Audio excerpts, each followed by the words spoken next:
our fight in Georgia and Ukrainian fight, both are the same fight because it's grassroots. It's the people resisting the system. The little people have the will to unite and fight against their tyrannical will.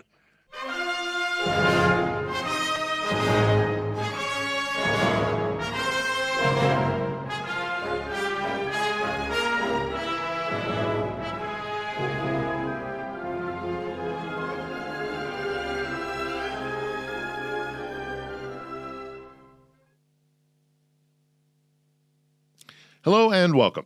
This week we return to another front in the struggle against Russian aggression, to Tbilisi, the capital of the small but strategically important Republic of Georgia on the eastern shore of the Black Sea. While the war here in Ukraine may be a hot one, in that little country, it's more about civil disobedience.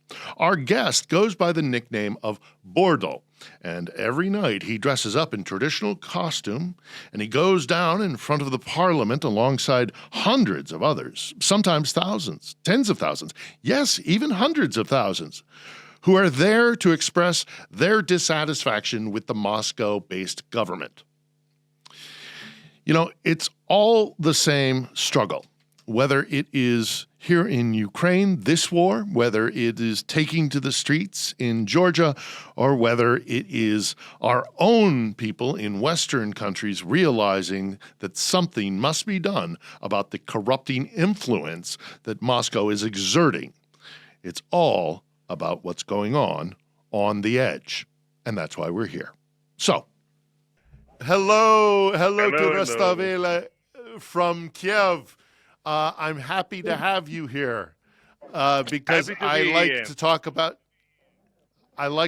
about Georgia, because I think the fight in Georgia and the fight in Ukraine is one fight.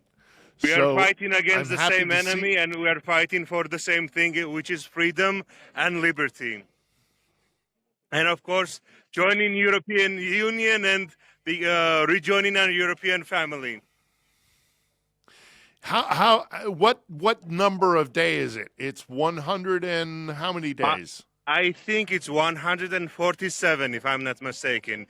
But its protests have been going on more than a year. Last year during what's the name? Easter, I always forget. Easter, we also celebrated here. And after a year, we again celebrated Easter in the streets with our friends who we all fight for the same cause.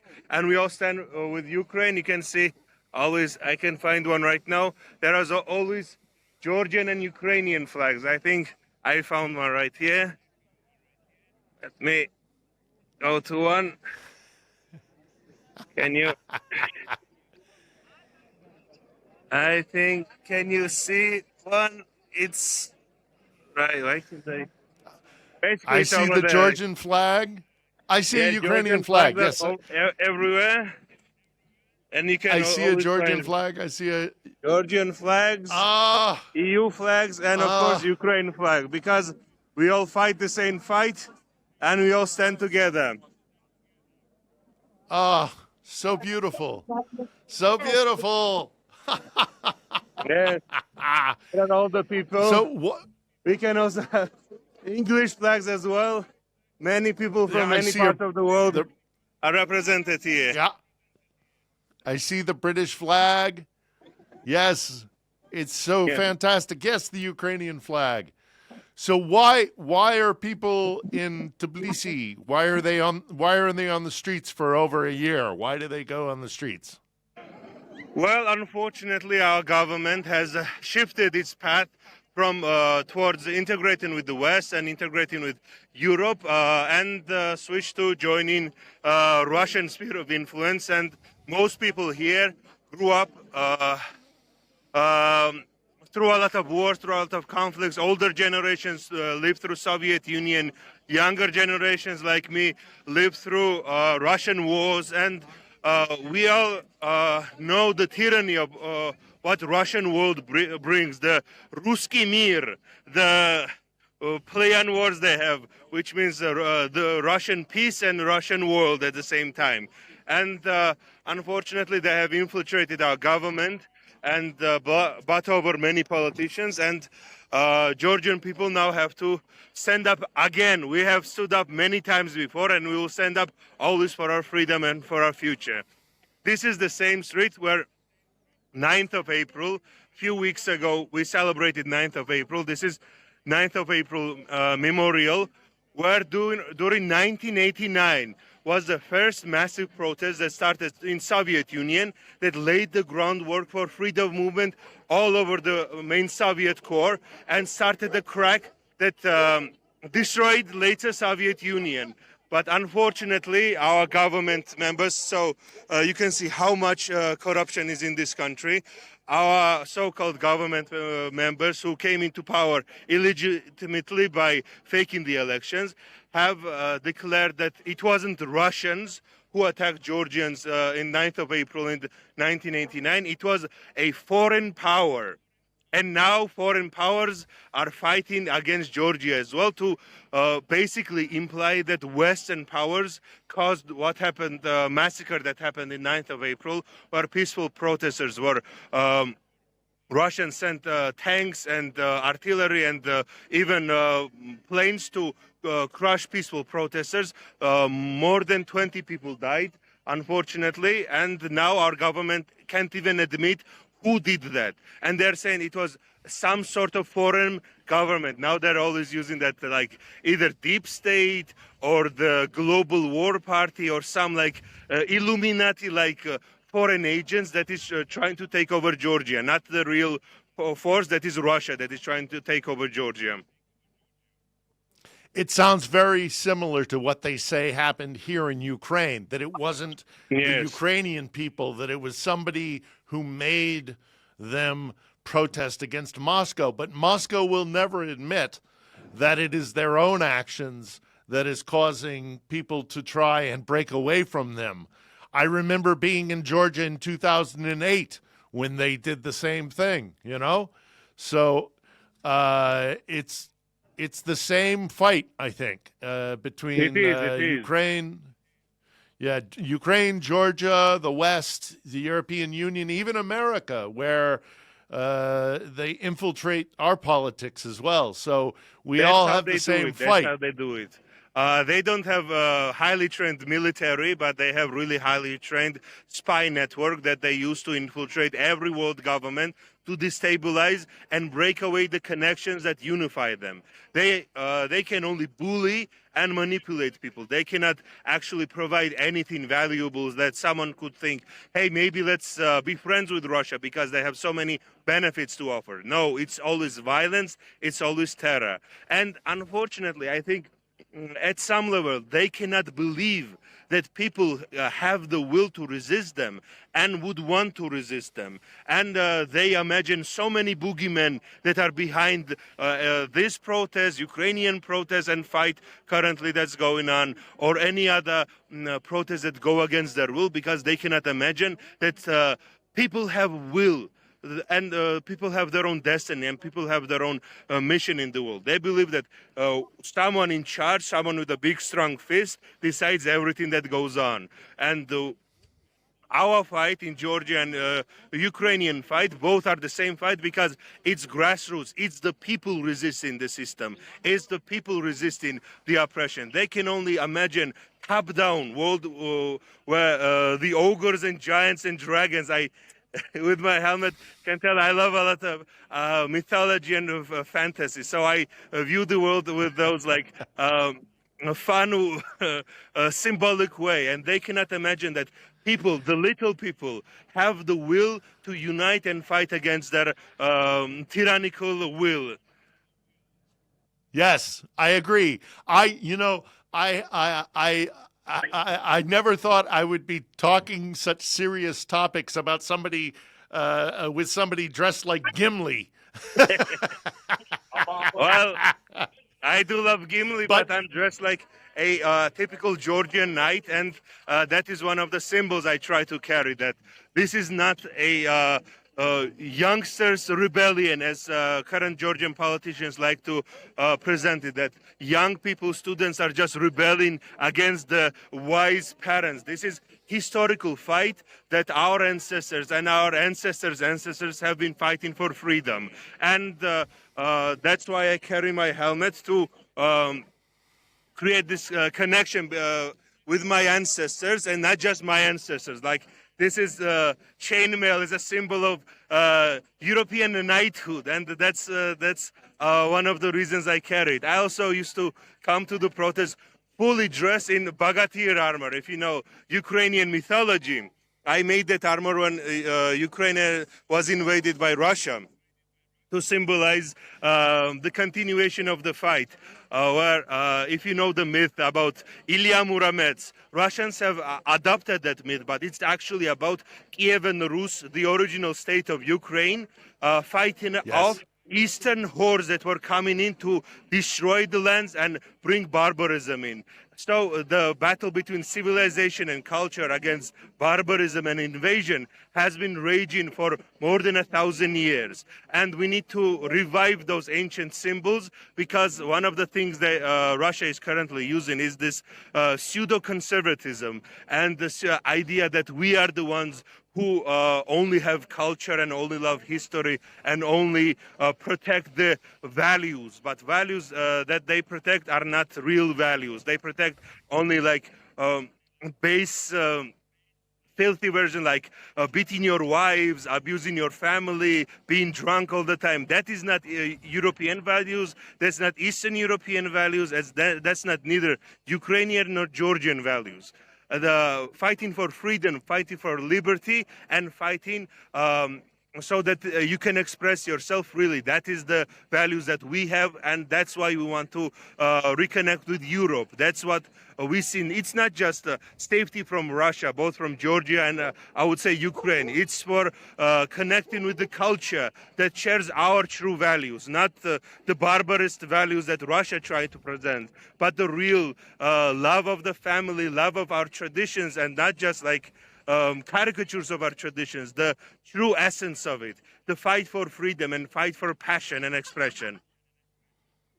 And I have a friend who was there recently, and she told me that one of the things that people are doing in Tbilisi to keep people coming to the streets is to make things very artistic and cultural. Yes. And so that it is there's some fun in the street protests. Are you trying to make things more, Yes. Something where people can, have a sense of joy, and it's not just so serious? Yeah. That's one of the biggest unique factors of Georgian protests, that we are very passionate people, and we always love to sing and dance. We have songs for joy, we have songs for grief, and we have songs and dance for battle, to start war against our enemies. So many of those songs and dance of freedom, songs of dance of expression, and especially songs of dance of resistance of oppression. That's the songs, and many other creative artistic forms. Each night, maybe not tonight as much, but usually at least once a week, there is art exhibitions, there is performance art pieces, there is people dancing, people singing, people performing their own way of resisting. And one of the most important things in this protest, because it's been going on almost 150 days now, to keep our spirits high, because the plan of the government, so-called government, is to tire us out, to before then, they would crush us, and they would send the militias and the Robocops and the armies and armies to crush us. But every time they brought out police force and the military, not military, the riot force, people would come more and with more strength and with more passion. So then they realized Georgians love to dance and sing, and if it becomes boring, they would leave. So that's unfortunately kind of true, and that's why we want to keep the joyous momentum going, keep the passion, keep the artistry going, so the people that come here do not lose hope and do not lose their will to fight.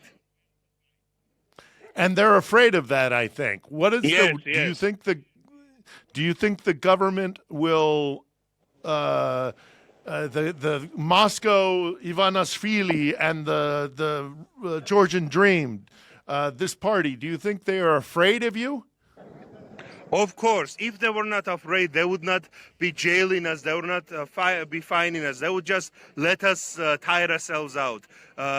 The fact that they are so worried is shown by how they are treating us, how they are defaming us, how they are insulting us, how they're constantly trying to present themselves as the heroes of the story. If we didn't matter, they wouldn't even pay attention to us. That's one of the more important things. They try to present themselves as, oh, we don't care, let those hooligans in the street riot. But no, they really care because we are undermined constantly. They even started arresting people, I see. Are Yes, you worried yes, yes. about it? Are you worried about arrest? Are you worried about violence? No, no, no. I welcome it. I welcome it. Let them come.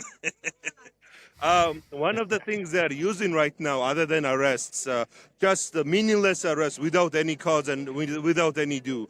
One of the things they're using is fines, 5,000 lari fines. I got one as well. I got a ticket for blocking the road with my car. I don't even have a license to drive.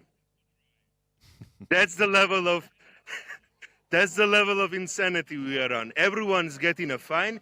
People here have 2, 3, even 5 and 10 different types of fines, so they can financially break our spirits. But we have found our loopholes to protest that fine. If everyone protests the fines, and there has to be a what's the word? A judge has to see it in the court. Judge can see one, maybe like 5 or 10 in a day. If few thousand people protested, the court sessions can last for months and months and months. Of course, it's troubling to know 5,000 lari is a lot for, especially thanks to our government.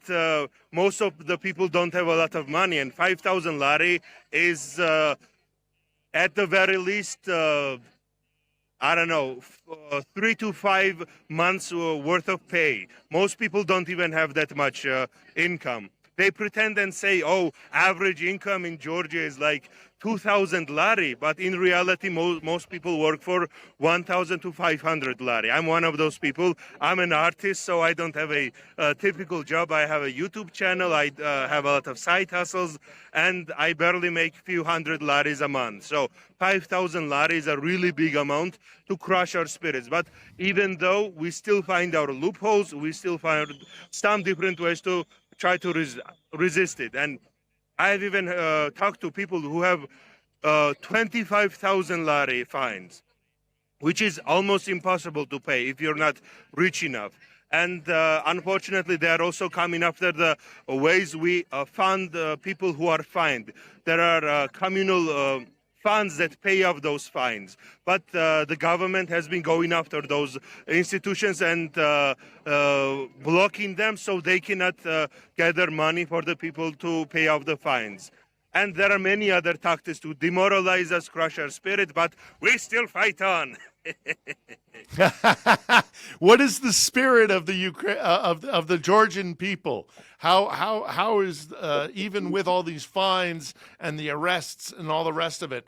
How would you say your fellow Georgians feel in this protest against Moscow? What is the general atmosphere and attitude in Georgia about this? Well, there are people who are pessimistic but still hopeful. Many people are still passionate. It's been more than a year of protests, and it's been nonstop for 100 and almost 50 days now. So people are tired, people are exhausted. But again, our ancestors have been through worse. Our ancestors have suffered through much, much greater and greater tyranny, and we know if we let one step through, there will 1924 and the 1931 style repressions where people were grabbed off the streets and sent to gulags, that would be around the corner. So now us resisting is important, so it never comes to that point again. But knowing Russia, they're just waiting to grab people off the streets and send them into gulags again. What is your greatest fear about what Moscow can do to try and stop these protests? What is your biggest concern? My biggest concern would be what's already happening is slowly eroding any institution and any structure that Georgians can hold on. And that's unfortunately already been done. There are no fair courts. There is no police that you can rely on. There is no institution that you can trust right now. So one of the biggest fears already has come true. The other one is, I don't know, it might be conspiratorial, but slow invasion, where there are many Russian people, of course, escaped Russia and came here. 1 million people have went through Georgia, but how many stayed, we don't know exactly. Like more than 1 million people came through to maybe go to other countries. Many of them stayed here. So I've met a lot of people. Many of them are decent people, but who knows? It's we had many situations where we found soldiers being on vacation in Tbilisi. So like people fighting in Ukraine, invading, then going up to Tbilisi or Batumi to have a vacation. So one of the things that I'm personally afraid of is quiet invasion, where with those, I would say, good and decent people, many soldiers and many the fifth columnists and people who would wish us harm would come in. And we know that happened because there have been many sightings of Chechnyan license plates of Kadyrov's forces. There have been sightings of many Chechen and Russian secret agents and government workers that we know of. And if we regular people have found few dozen of them, how many of them are still in hiding and how many of them are unknown, and what they are capable of?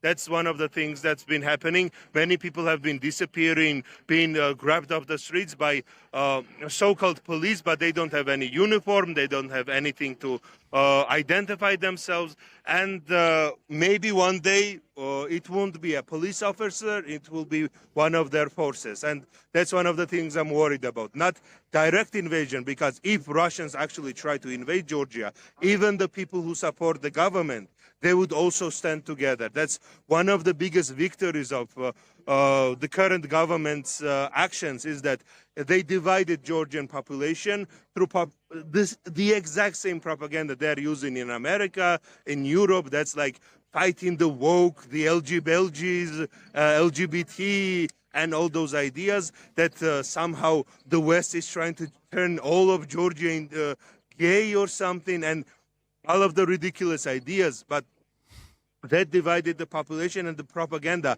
Government holds most of the media here, and especially controlling the information in rural places and older people who do not have access to internet and don't have access to information. And on the internet as well.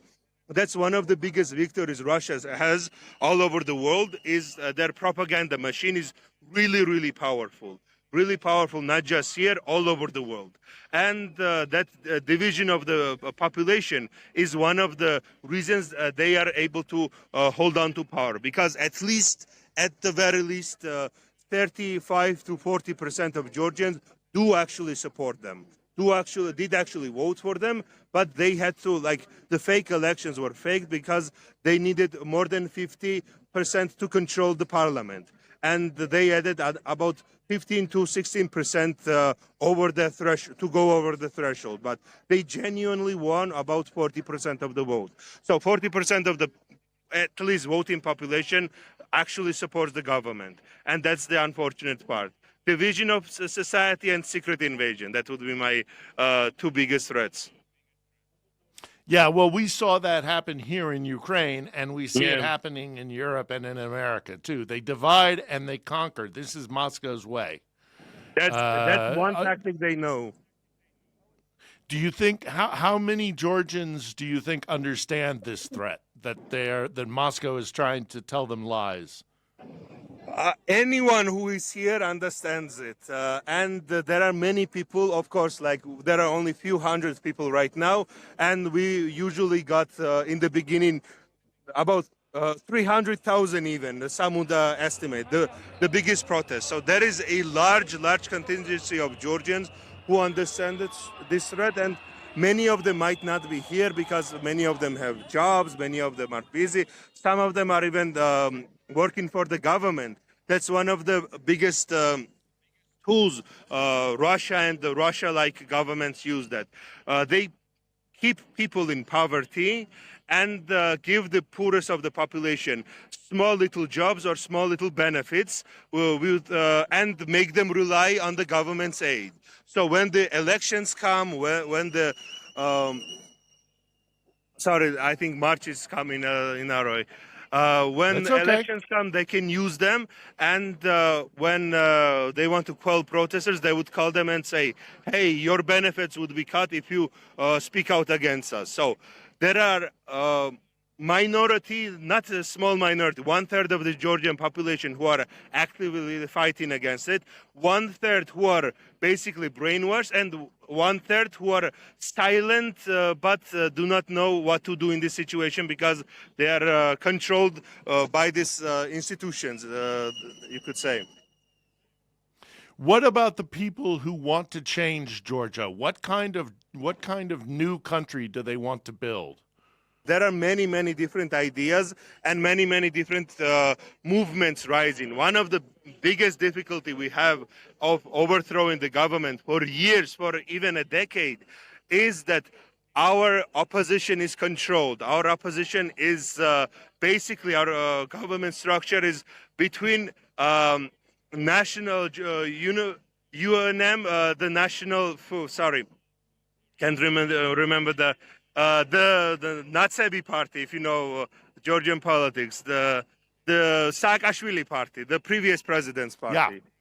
and the Yes. current party, which is the Georgian Dream. So these two parties are fighting for domination, but in reality, both of them are working together to consolidate power and not let any other new political movements rise in the ranks. And there are many different ideas of what kind of Georgia we want to build. Most dominant is, of course, the leading reason why we started the process is joining European Union. 80%, more than 80% of Georgians, even after propaganda, even after brainwashing, still want to join European Union, not just for the social benefits and the economical benefits, because most of the Georgians believe that we are descendants of knights, Christian knights that built Europe and built Georgia as well. So that's one of the main reasons that Georgians want to join European Union is to rejoin the European family. And that's the motivating factor. But one of the big propaganda pieces they're using is the pseudo-conservatism. So Georgians are traditional people. We love our history. We love our culture. So anything that theoretically can threaten that can be used easily for propaganda's sake. Even the supporters of Georgian Dream want to join European Union. But the propaganda of European, soft European socialist agendas and all the propaganda are affecting them. Even their supporters want to join Europe, but want to join maybe more conservative Europe. That's one of the leading factors of supporting Urban and those kind of rising reactionary and conservative movements in Europe, because Hotsis want to join that kind of Europe, not the progressive and free Europe, but regressive and authoritarian Europe that Russia is trying to promote. But all of them, not all of them, more than 80% want to join European Union. That's the leading motivation of everyone here and unironically everyone there. Not everyone there, everyone who supports that. Because if the government actually wanted us to join Europe, they would be using more and more efforts far before today. They have 12 years to prepare Georgian accession to Europe, but they've been doing bare minimum. until Russian war started invading, and then they started switching their tactics to go against European vision. What about fundamental things like free speech or independent courts, like the independent legal system? Yeah. Do you think that both sides who want to be closer to Europe have a common idea of freedom of speech, free press, free courts, all of these things? Is that common in Georgia? Is that something Georgia definitely wants? Everyone because wants. Moscow does not want that. No. Georgians have an inherent desire for fairness. That's one of the motivating factors in any of our protests. When we feel that something isn't fair, we go out in the streets and protest as hard as we can. As you can hear, marches coming towards us, and it's becoming a bit hard to hear you. So I'm going to go a bit further away so I can properly hear you. Okay. But can you show me the protest? Can you show me? Can you show me the protest? Show me the march. Sure. I'm gonna walk through. I'm not gonna hear you as well, but I'm gonna show you what's going on. Yes, please. They are shouting "Glory to Ukraine! Glory to heroes!" Slava Ukraine! Victory Slava to Ukraine! Sakartvelo! What do for the prisoners? What do Georgians think about Ukrainians? Sorry, I cannot hear you for a moment.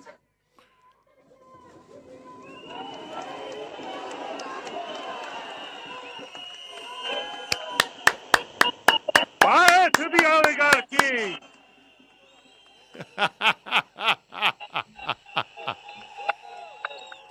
Woo!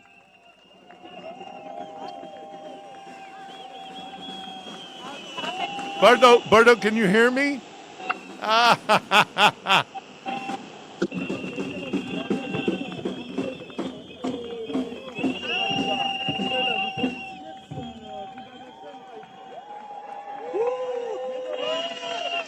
hope you can hear me.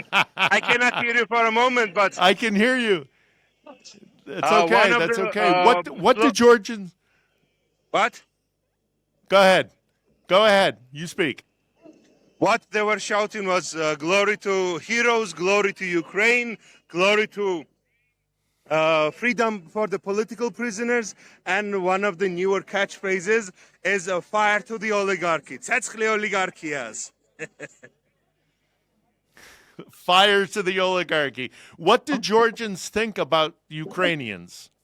Everyone, I wouldn't say like 90%, 99% of Georgians support Ukraine, because we also went through 2008 war. It wasn't as long and as bloody as what's going on in Ukraine right now, but we also went through the similar wars in the 90s. So it's a heavy scar on everyone. Even the people who might support Russia still sympathize with Ukrainians, because we also went through the bloodshed and horror. But the manipulation and the propaganda are rephrasing that, it's not Ukraine, it's Zelensky's fault, it's the America made Ukraine start a war with Russia. It's everyone's fault but the Russians who are dropping bombs on you. That's always so funny. It's everyone else's fault. Everyone else made us kill you, basically. That's the Russian talking point.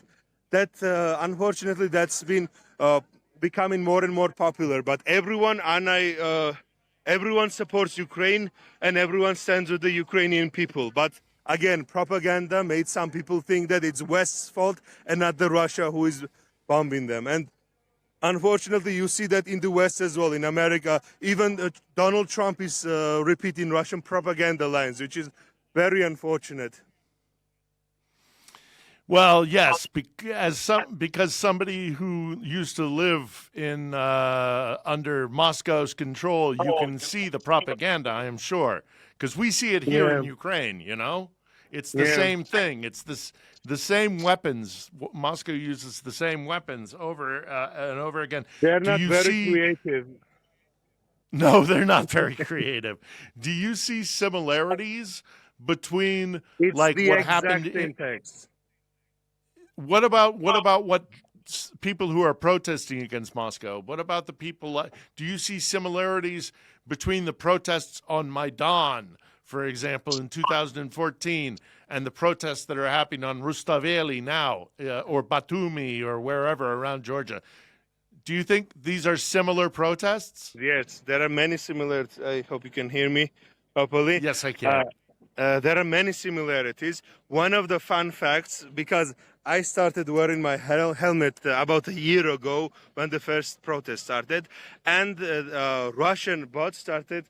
Hey, Russian bots started saying that I'm a paid agent because during Maidan, someone also wear a medieval helmet to the protest. So their propaganda line was, look, they're repeating the Maidan playbook. They're doing exactly the same thing. I'm just... only thing that is similar is the people who some of us are crazy enough to dress up like this, and they used to call me paid Maidan agent. That was so silly because I was really young during my Maidan protests. I was about 16 years old or so. And I do remember it vividly, but I wasn't really in the trenches being prepared for starting any revolutions here.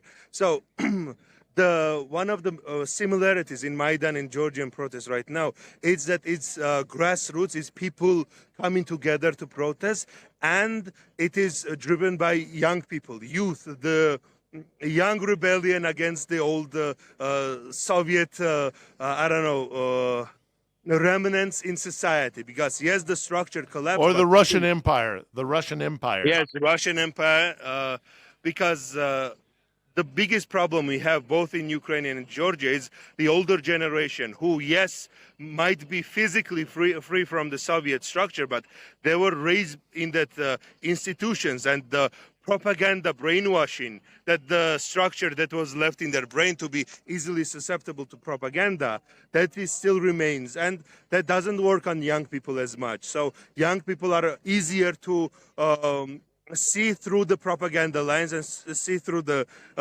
sorry for swearing, but bullshit than maybe older generations. And one of the But I would say that Georgian protest is unique in its form because it's each protest, because it's led by the people, it has a lot of similarities because it's people-driven, and the collective will of the people is the same usually. Fight for freedom, liberty, and European comforts, let's say.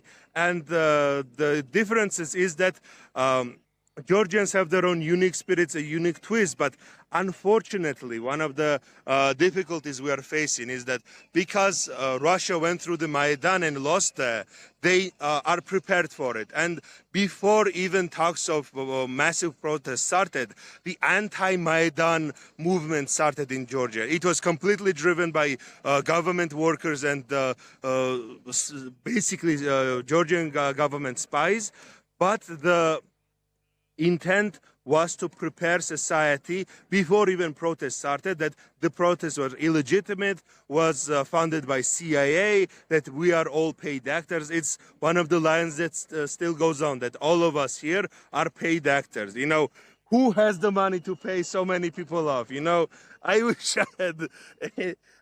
I'm actually losing a lot of money coming here because I'm not able to work on my own project. So, I don't know.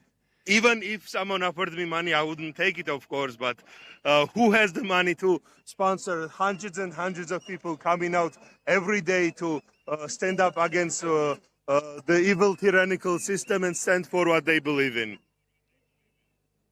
How much do you think there is a limit to the strength of the Georgian people, to the resistance? Are they getting tired?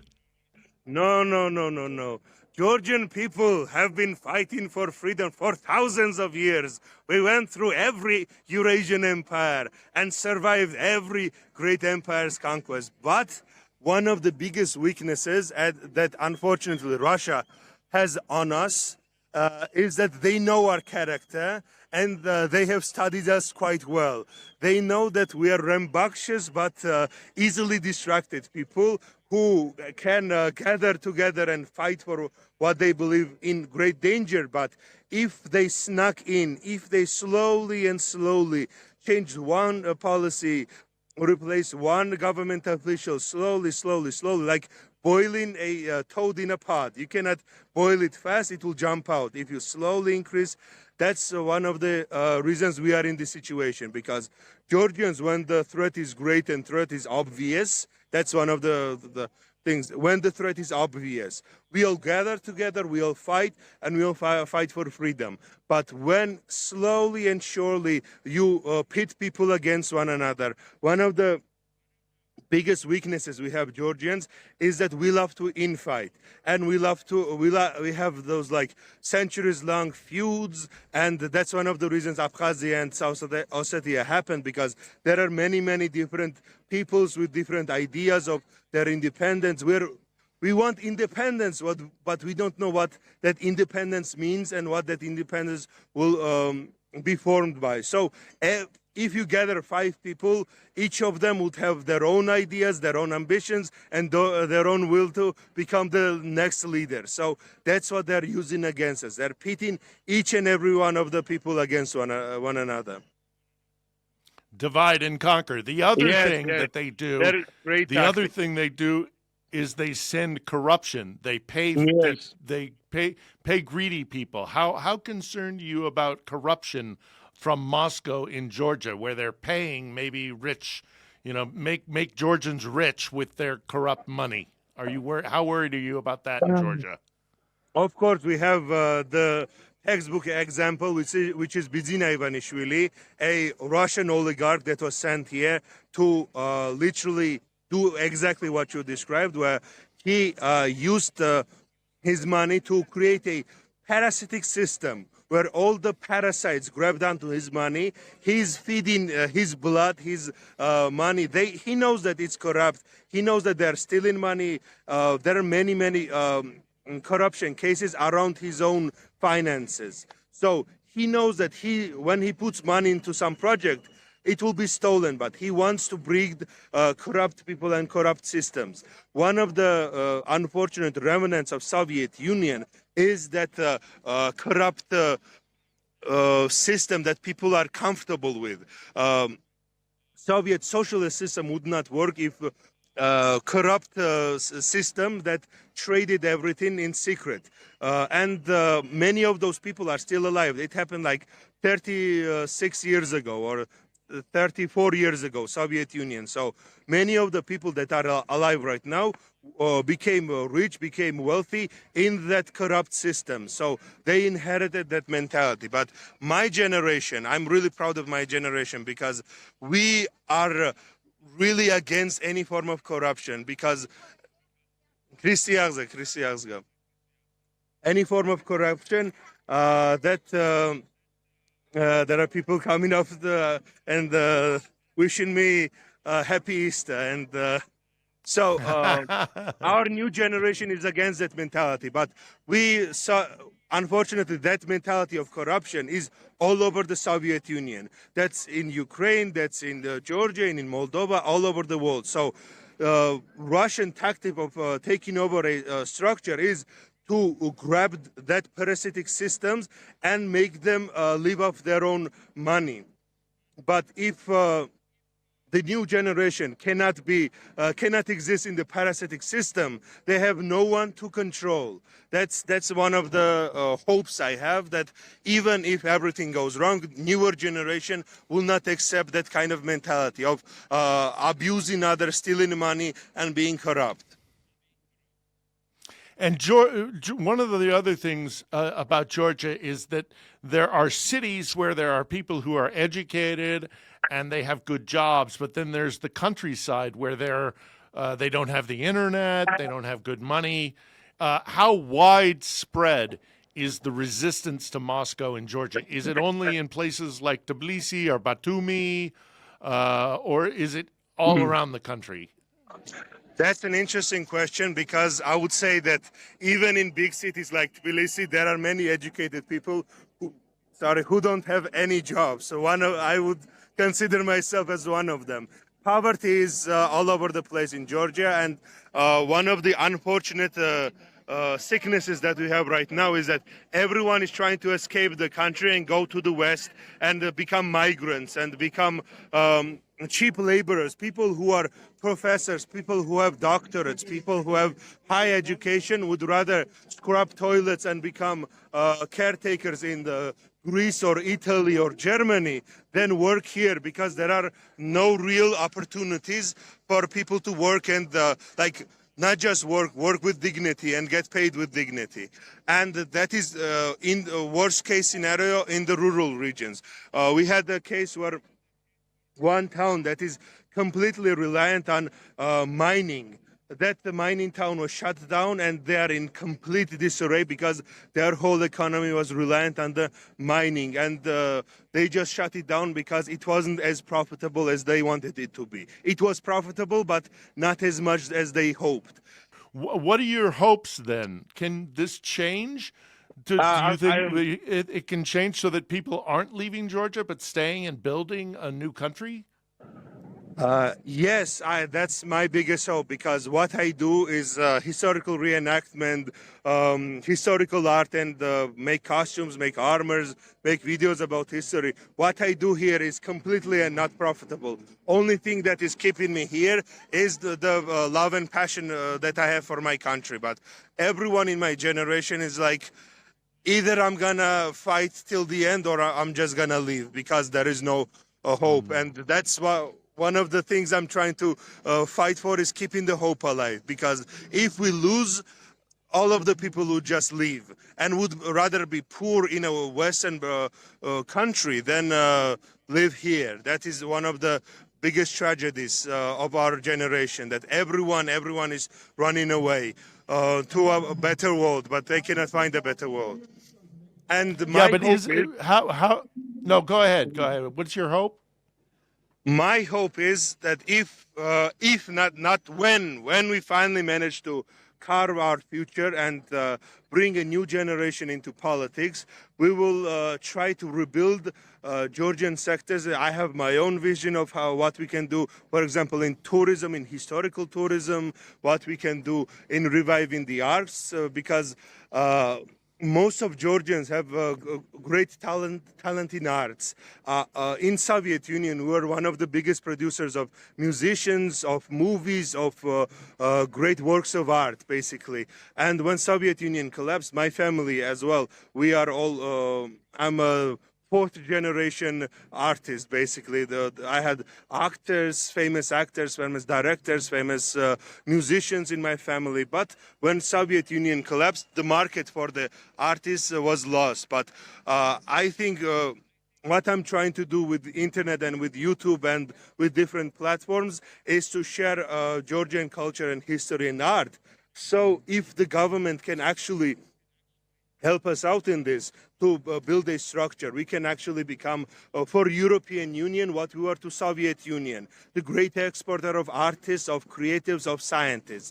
Because as you said, there are many people with high education in Georgia, but no way to get a job. Even in rural places, you can find people with doctorates and with at least basic university education, just being unable to do any work and becoming farmers again. That's the biggest tragedy of Soviet collapse. I'm very happy that Soviet Union collapsed, but what the tragedy it brought was that all the educated people couldn't afford their own jobs, and my parents' generation basically were in poverty because all their high education and high skills were not in demand, only in foreign countries, and bringing back that kind of jobs is really difficult, but I think it can be done and it can be really profitable.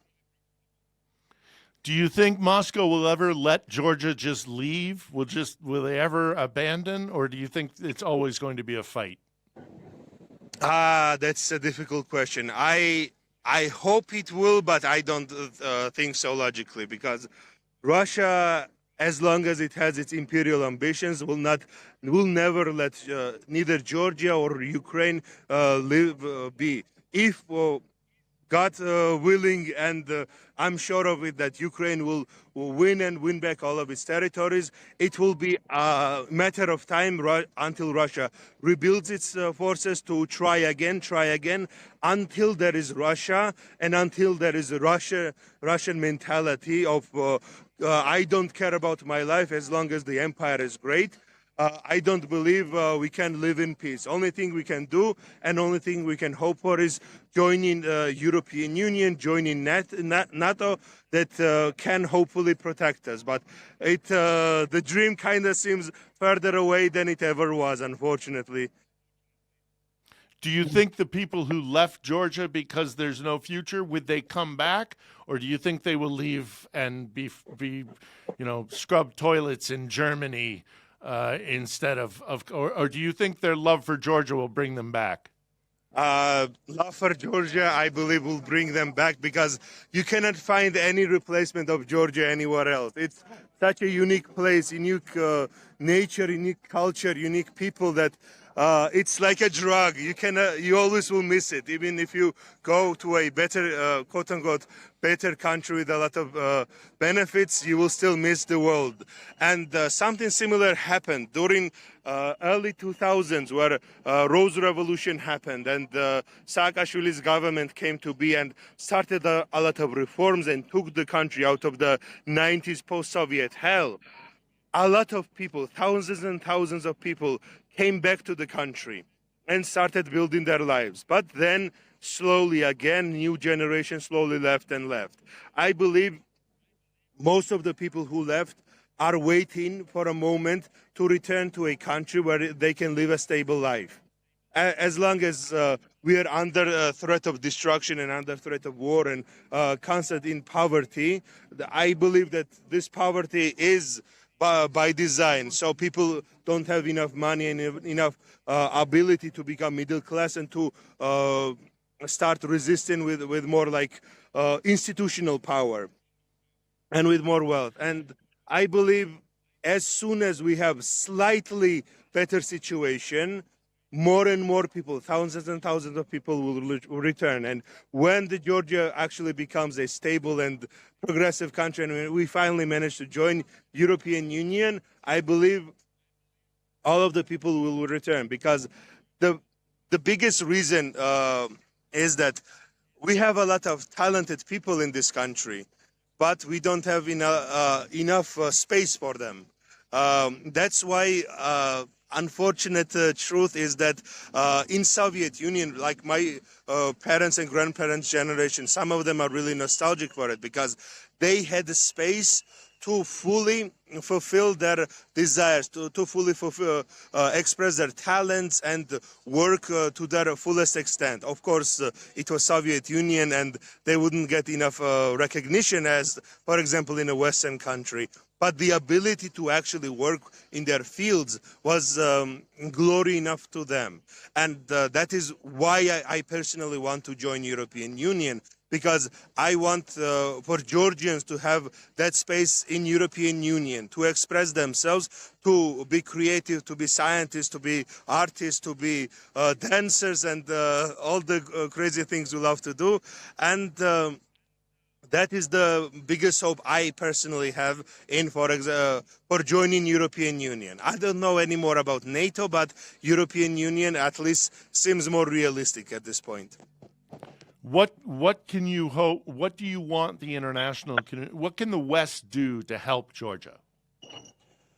What can the West do? Increase the pressure against our government, because they're acting that the sanctions and all this stuff isn't working. But it's really evident in every interview. You can see more and more disheveled faces of those politicians and more nervous remarks. And to support Georgian people in general, just spreading awareness gives us a lot of hope that there are people outside of our country who know about us and who care about us. That means a lot to us as well. Just spreading awareness, talking about us, giving us good wishes, that is still enough. But asking for your government officials to maybe increase pressure on Georgian government officials, especially in their bank accounts. That's the one of the things they're most worried about. Their houses in England and fancy European countries. That's the ironic part. All the governmental officials, they blame all the horrible things on Europe, but have summer houses there, send their children to study there. That's the same in Russia, same in Georgia. Blame everything bad on the West, but still try to weasel yourself in there. I have one last question for you, Bordo. Before I let you go, can you show me Rustaveli one last time, please? Sure. I would love to. Wait, can I? Show me the street. Show me the people. Okay. There you go. We celebrated Easter right here in this church, and this is all the Georgian people standing together, standing strong. Many of them are wearing masks. I'm not the only crazy person with a costume on. Many of them are hiding their faces. This is my favorite spot.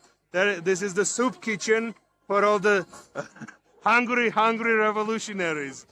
And here are all the people standing. It's not just young people, old people, people from all generations. And this is my favorite guy. Our hero. Can you see the guy? Let me see. Say hi. He doesn't. Yeah. So yes, the famous dog. The famous dogs of the protest. Yes. Okay, he's too busy. One of the interesting He's things very that happened famous, yes. We have a lot of street dogs, and all of them joined on our side. All the street dogs joined to stand with Georgia. See? Here you can see and another this is the one. middle of the week. There's another one. Yeah. Right? And this is Say on a hello to the Wednesday. people of the world. This is Wednesday night, and there's so many people there. Okay, Bordo, I'm going to let you go. I'm so happy to see Rustaveli.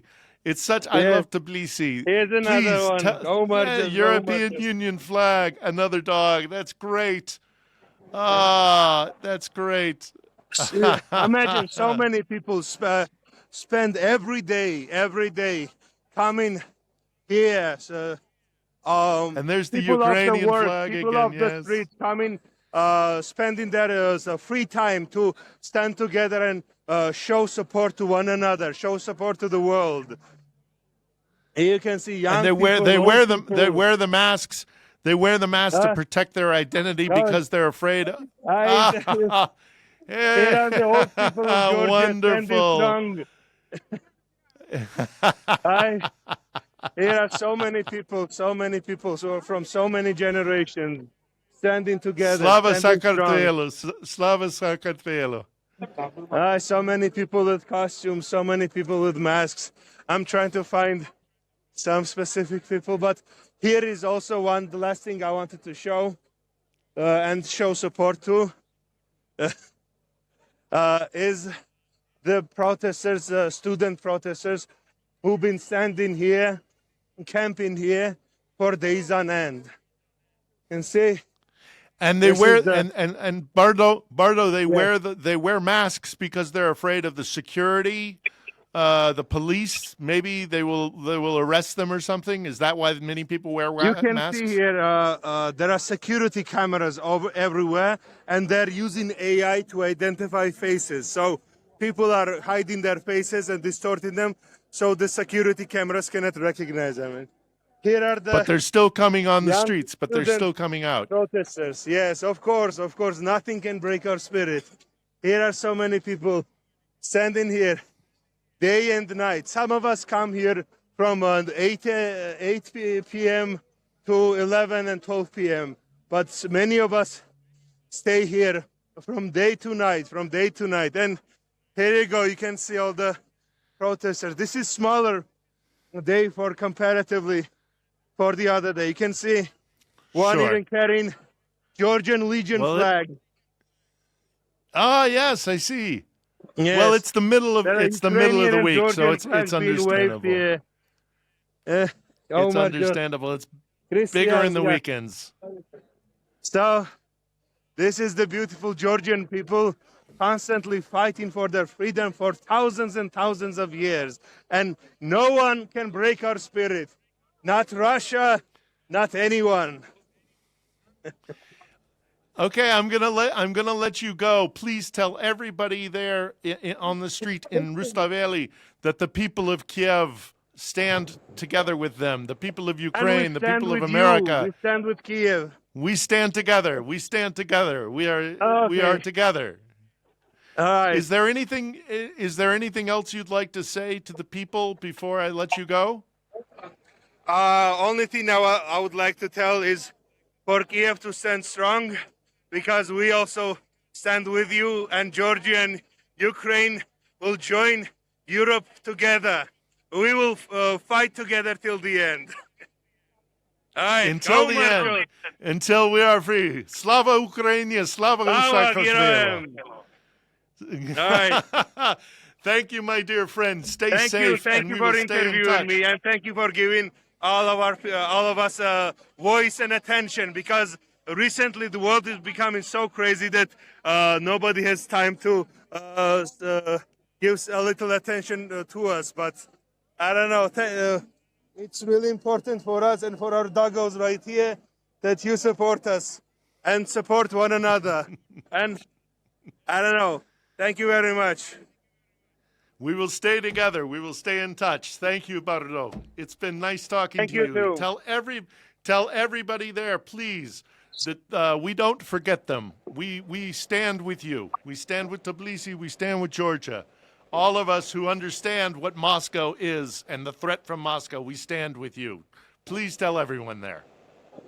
Begobrebo, Ukrainidan gzaunelit, Quentano Arto, Quentano. I told them. Thank you so much, Bordo.